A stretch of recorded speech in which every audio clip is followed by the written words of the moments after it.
নামব মুক্তিযুদ্ধে মোরা জোট বেঁধে, তো আজি স্বাধীনতার জন্য শত ঝুঁকি নিতেও রাজি। বাধা আসলে আসবে, তবু ছাড়বো না কেউ আশা। রন্ধ্রে রন্ধ্রে ছড়িয়েছে ইনকিলাবের ভাষা। তোর কান্না মুছিয়ে মা রাখবো তোর ইমান, তোর কান্না মুছিয়ে মা রাখবো তোর ইমান, তোর কান্না মুছিয়ে মা রাখবো তোর ইমান। তোর কান্না মুছিয়ে মা রাখবো তোর ইমান, তোর কান্না মুছিয়ে মা রাখবো তোর ইমান, তোর কান্না মুছিয়ে মা রাখবো তোর ইমান। কেউ বলে বিপ্লবী, কেউ বলে ডাকাতে। জিদ্দার মোটামুটি নখানা লুক দেখা গেছে, দেখেছি, হ্যাঁ, এবং নখানা কিনে তো অনেকগুলো হ্যাঁ, দেখতে পাচ্ছি। লুক আছে। এবং আপনার কেমন লেগেছে সেই দারুণ দারুণ জিতের। আমি খুব ভক্ত, কারণ আরো এই কারণে ভক্ত হয়েছিলাম আরো বিশেষ করে আমরা একটা রিয়ালিটি শোতে আমরা পার্টিসিপেন্ট ছিলাম, আমি এবং আমার স্ত্রী। হ্যাঁ। সেই রিয়ালিটি শোর অ্যাঙ্কার ছিলেন জিৎ। সেই রিয়ালিটি শোটার নাম ছিল স্মার্ট জোড়ি, স্টার জলসায় হতো। তো তখন থেকে জিতের সাথে আমাদের একটা ঘনিষ্ঠতা তৈরি হয়েছিল। ঘনিষ্ঠতা মানে ওর বাড়িতে কোনোদিন যায়নি বা ও আমার বাড়িতে কোনোদিন আসেনি, ওই আর কি হাই হ্যালোর ঘনিষ্ঠতাটা একটু বেড়েছিল আর কি। তো সেই জায়গা থেকে বলতে গেলে ওকে আমরা বেশ ভালোই বাসি, মানে ওকে আমার খুব পছন্দ হয়। আমার মনে হয় ও বেশ, ওরা একটা ফোকাস আছে জীবনে, এবং ও কি করতে চায় কি করতে চায় না সে সম্পর্কে খুব ভেরি ক্লিয়ার অ্যাবাউট দ্যাট। তো সেটা আমার খুব ভালো লাগে। কেমন লাগছে জিদ্দাকে আপনার যখন গানটা চলছে যাবো? এই গানটা তো ভীষণই ভালো। তো এবং গানটা যেভাবে পিকচারাইজ, যেভাবে আমরা এখন সোশ্যাল মিডিয়া কিংবা টেলিভিশনে দেখছি, সেখানে তো দারুণ লাগছে, অসাধারণ লাগছে। ছবিটা রিলিজ হোক, আমার মনে হয় গানটা আরেকটু বড় জায়গা পাবে বলে আমার ধারণা। এই গানটা থেকে যাওয়ার গান। এই গানটা শান্তনুদা এমন সুর করেছেন এবং সুব্রত এমন লিখেছেন যে এই গানটা মানে আমি না গাইলেও, যে কেউ গাইলেও এই গানটা থেকে যেত। এটা থেকে যাওয়ার গান। আপনার আমার অডিয়েন্স থেকে একটা প্রশ্ন আমরা কমন পেয়েছি, প্রচুরবার পাই, প্রিয়তমা এত গানের যে মেলোডি আর সুর, এটার সিক্রেটটা কি ছিল? মানে কোনো অব্দি সুর এটা কোনো সিক্রেট নেই আর কি, হ্যাঁ। মানে আমার কোনো সিক্রেট নেই। হ্যাঁ, মানে কি এইগুলো শুনলে আমার এত মানে মজাই লাগে আর কি, হ্যাঁ, যে কি যে বলবো, যে যে আমি তখন মানে অনেকে একবার আমাকে জিজ্ঞেস করেছিলেন যে আপনি কি তখন প্রেমে পড়েছিলেন নাকি আপনি মানে কাকে নিয়ে ভাবছিলেন, মানে এইসব অনেক রকম প্রশ্ন আমার কাছে করা হয়েছে।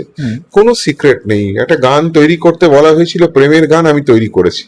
হ্যাঁ, নোরা জোনসের একটা গান ছিল, সেই গানটার বাংলা অনুবাদ করেছিলাম, করে সেই অনুবাদটার একটা নতুন সুর দিয়েছিল, সেটাই প্রিয়তমা। ভেরি টেকনিক্যাল ফর্মে তৈরি করা গান। পরবর্তীকালে গানটা একটা অন্য মাত্রা পেয়েছে, অন্য জায়গা পেয়েছে, সেটা একমাত্র শ্রোতাদের জন্যই পেয়েছে, হয়তো অ্যারেঞ্জমেন্টের জন্য পেয়েছে, যারা যারা বাজিয়েছিলেন তাদের জন্য পেয়েছে হয়তো আমার।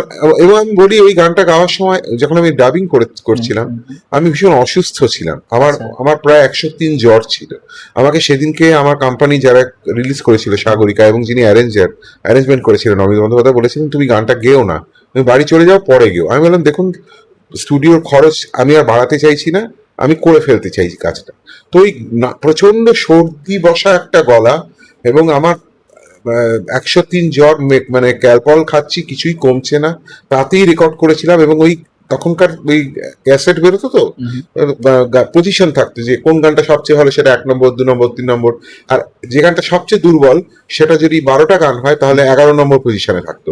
আর যদি 8টা গান হয় তাহলে 7 নম্বর পজিশনে থাকতো দুর্বল গানটা। তো ওই 7 নম্বর কিংবা ওই 11 নম্বর পজিশনে ছিল প্রিয়তমা। আচ্ছা, হ্যাঁ, সবচেয়ে দুর্বল গান হিসেবে, কারণ আমি খুব অসুস্থ হয়ে গানটা গেয়েছিলাম এবং আমার মনে হয়েছিল আমি অত্যন্ত জঘন্য গেয়েছিলাম, কিন্তু ওটাই সবচেয়ে হিট করে গেল। সুতরাং এর কোনো মানে কোনো হিস্ট্রি নেই, কোনো কেমিস্ট্রি নেই, মানে কিছুই নেই আর কি।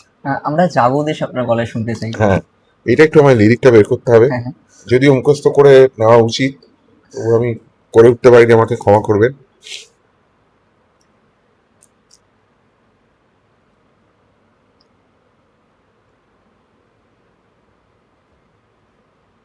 নামব মুক্তিযুদ্ধে মোরা জোট বেঁধে, তো আজি স্বাধীনতার জন্য শত ঝুঁকি নিতেও রাজি।